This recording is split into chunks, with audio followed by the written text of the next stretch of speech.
दोस्तों नमस्कार, मेरा नाम विभू। आपका स्वागत है हमारे चैनल पर। दोस्तों आज हम लेकर आए हैं जो ये आरआरबी एनटीपीसी CVT2 एग्ज़ाम होगा जुलाई के अंत में। तो इसके लिए हम आपके लिए टॉप 30 जीके जीएस क्वेश्चन लेकर आए हैं। तो ये क्वेश्चन प्रीवियस ईयर में पूछे गए हैं। तो आइए दोस्तों स्टार्ट करते हैं क्वेश्चन नंबर 1 से। तो आप जुड़े रहें कृपया हमारे साथ। क्वेश्चन नंबर 1 है, किस संवैधानिक संशोधन द्वारा मतदान की आयु 21 वर्ष से घटाकर 18 वर्ष की गई और यह कब प्रभावी हुआ? तो दोस्तों इसका सही उत्तर है कि 21 से 18 किस संविधान संशोधन से हुई? यह था संविधान संशोधन 61वां और ये प्रभावी हुआ 1900 या 1989, ठीक है, यानी 1989। क्वेश्चन नंबर 2,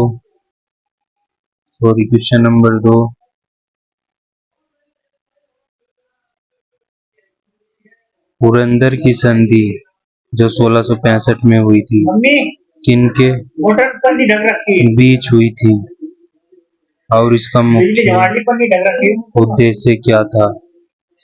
तो दोस्तों जो पुरंदर की संधि 1665 में हुई थी, महाराजा जय सिंह मुगल प्रतिनिधि थे और छत्रपति शिवाजी महाराज के बीच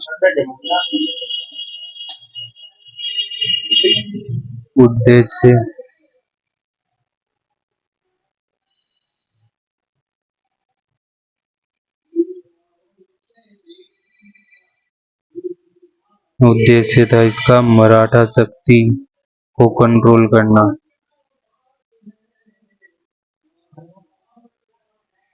क्वेश्चन नंबर 3, AR बॉम्बेई, ये क्या लिखते हैं, बॉम्बेई बनाम भारत संघ 1794 मामला मुख्य रूप से किस संवैधानिक अनुच्छेद के दुरुपयोग से संबंधित है? तो दोस्तों यह है अनुच्छेद 356 जो कि राष्ट्रपति शासन से संबंधित है।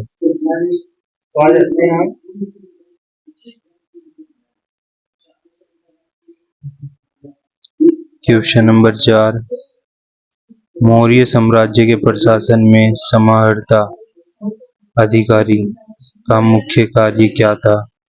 तो दोस्तों इसका उत्तर है राजस्व संग्रहकर्ता, अर्थात जो रेवेन्यू था उसे कलेक्ट करता था। क्वेश्चन नंबर 5, कैबिनेट मिशन 1946 के 3 सदस्यों के नाम क्या थे और इनके अध्यक्ष कौन थे? तो दोस्तों कैबिनेट मिशन के जो 3 सदस्य, Lord Pethick Lawrence, sir Stafford Cripps और AV Alexander.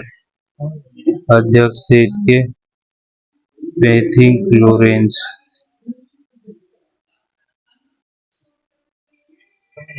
Question number 6,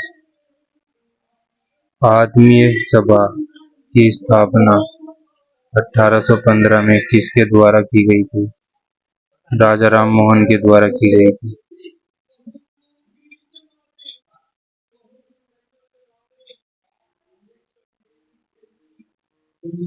question number 7,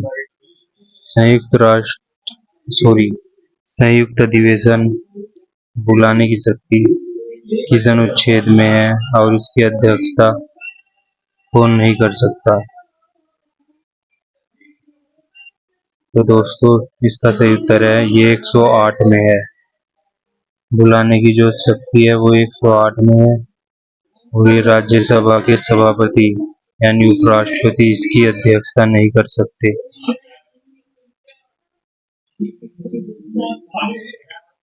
question number 8, Delhi सल्तनत के किस शासक ने दीवान-ए-मुश्ताक नामक विभाग की स्थापना की थी? तो दोस्तों ये है अलाउद्दीन खिलजी। क्वेश्चन नंबर 9, संविधान सभा में प्रारूप समिति ड्राफ्टिंग कमेटी के 7 सदस्यों में से एकमात्र कांग्रेस सदस्य कौन थे? तो दोस्तों ये थे KM. Munshi.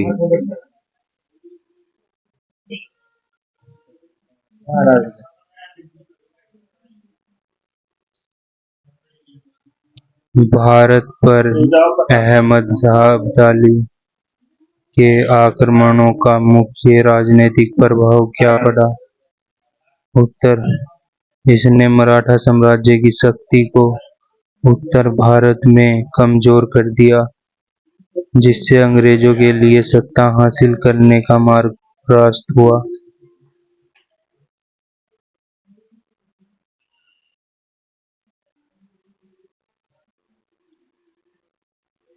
Question number 11, Hunter commission जो कि 1882 में मुख्य रूप से किस क्षेत्र में सुधार के लिए नियुक्त किया गया था?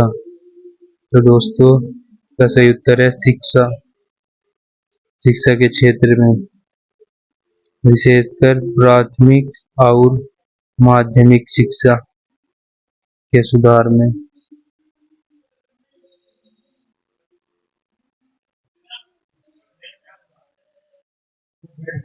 भारतीय संविधान का कौन सा अनुच्छेद अंतरराज्यीय परिषद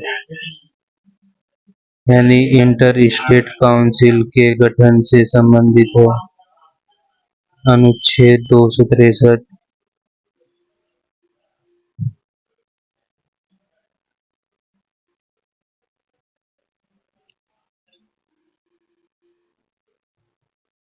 क्वेश्चन 13, क्रेब्स चक्र कोशिका के किस भाग में संपन्न होता है? माइटोकॉन्ड्रिया का मैट्रिक्स।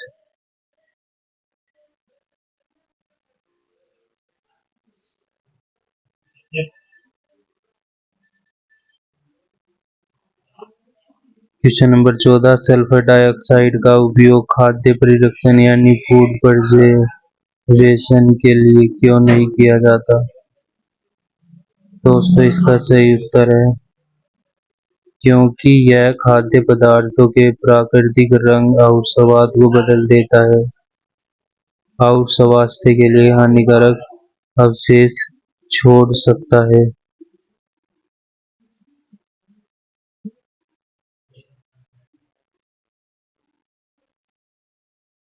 क्वेश्चन नंबर 15, प्लांक नियतांक का मान क्या है और इसकी विमा यानी डायमेंशन क्या है? तो सही उत्तर है दोस्तों 6.626 गुना 10⁻34 JS अर्थात जूल सेकेंड। विमा है इसकी ml स्क्वायर T-1 अर्थात T इनवर्स।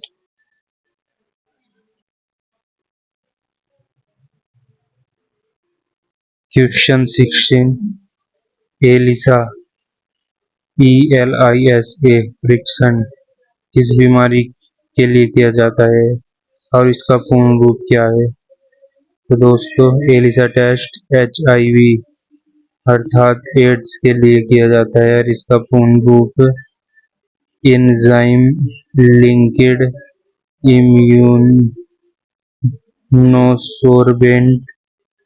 ऐसे क्या है ऐसे, ठीक है दोस्तों ये। क्वेश्चन नंबर 17, लैंथेनाइड संकुचन लैंथेनाइड कॉन्ट्रैक्शन का मुख्य कारण क्या है? तो दोस्तों यह है 4f इलेक्ट्रॉनों का दुर्बल परिरक्षण प्रभाव।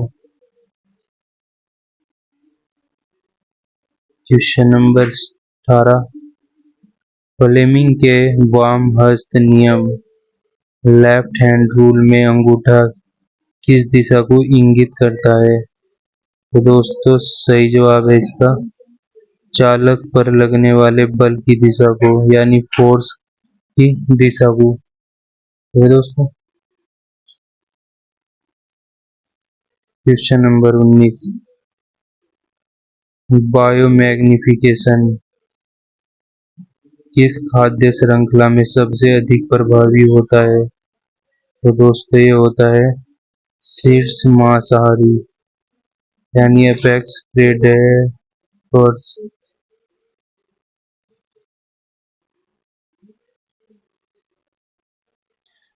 क्वेश्चन नंबर 20, ब्लैक होल की किस घटना को सबसे पहले किस वैज्ञानिक ने सिद्धांत प्रतिपादित किया था? तो इनका नाम था जॉन मिचेल और ये करा था इन्होंने 1783 ईस्वी में।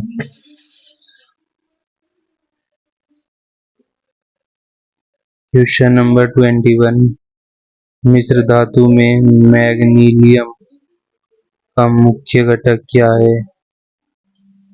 तो दोस्तों ये है मैग्नीशियम और एल्युमिनियम। क्वेश्चन नंबर 22,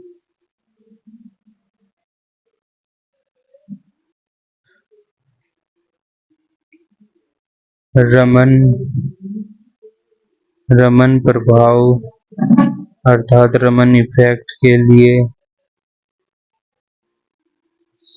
ये सी वी रमन को किस वर्ष नोबेल पुरस्कार मिला? तो ये मिला था दोस्तों 1930 में।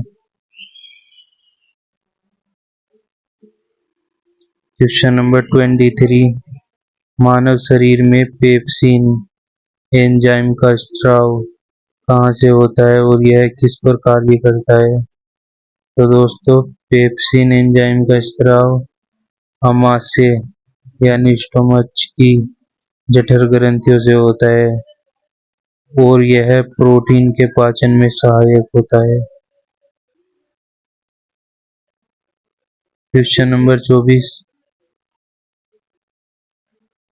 ब्लॉकचेन तकनीक किस प्रकार की डेटा संरचना पर आधारित है? इसका सही उत्तर है दोस्तों विकेंद्रीकृत लेजर या हैश आधारित संरचना।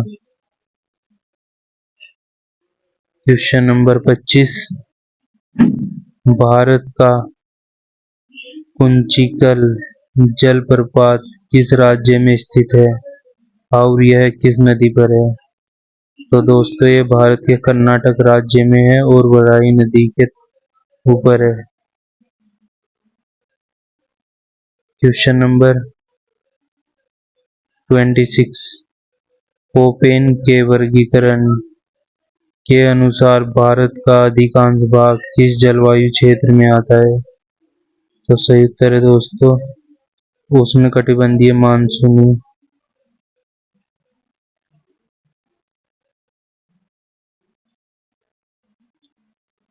क्वेश्चन नंबर 27, दोस्तों दी हुई आवाज थोड़ी स्लो स्लो लग रही होगी तो आप अपनी स्पीड बढ़ा सकते हैं।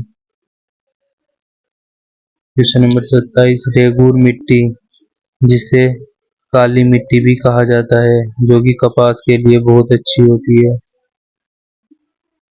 का निर्माण किस प्रकार की चट्टानों के अपक्षय से होता है? अपक्षय मतलब उसके टूटने से होता है। तो दोस्तों किस प्रकार की जलवायु ज्वालामुखी बेसाल्ट चट्टानों के अपक्षय से।